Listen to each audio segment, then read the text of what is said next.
பாப்பா முதல்ல நியூவில் போய் blank ப்ரெசன்டேஷன் கொடு. அதுக்கப்புறம் இன்செர்ட்டில் போய் ஓல்டு ஓப்பன்டு புக் அப்படின்னு டைப் பண்ணு.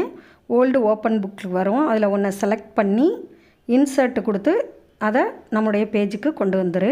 கொண்டு வந்த இமேஜை ஸ்லைடோட முழு அகலத்துக்குமா விரிச்சுக்கோ. இப்போது ஷேப்புக்கு போய் ஒரு ரெக்டாங்கிள் எடுத்து ரெக்டாங்கிளை வச்சு நோ அவுட்லைன் கொடுத்துக்கோ. இப்போ ஷேப் ஃபில்லில் போய் ஐ ட்ராப்பர் எடுத்து அந்த ரெக்டாங்கிளுடைய கலரை புக்கு கலருக்கு மாற்றிக்கோ.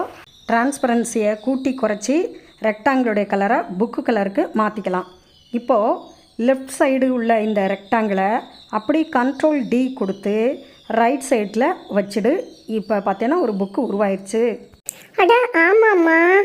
இப்போ நீ தேர்ந்தெடுத்திருக்கிற குவிஸை லெஃப்ட் சைடு அடி. அதுக்கு ஏற்ற ஆன்லைன் பிக்சர்ஸை டவுன்லோட் பண்ணி ரைட் சைடு பொருத்திக்கோ.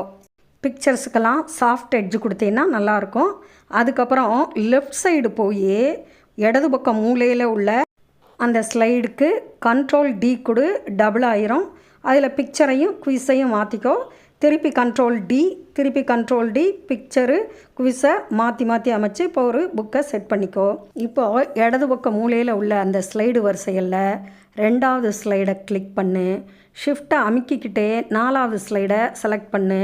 டிரான்சிஷனுக்கு டிரான்சிஷனில் போய் அங்கே பேஜ் கேர்ள் அப்படின்னு ஒன்று இருக்கும். அந்த பேஜ் கேர்ளை செலக்ட் பண்ணு. இப்போது புத்தகங்கள் அடுத்தடுத்து திரும்புறதை பார்ப்போம். இப்போ ஸ்லைட் ஷோக்கு போனேன்னா வாவ், அழகான புத்தகம் நாம் கிளிக் பண்ண திரும்புது. சூப்பர். 4 குவிஸ்மே விட தெரிஞ்சால் கமெண்ட்டில் போடுங்க.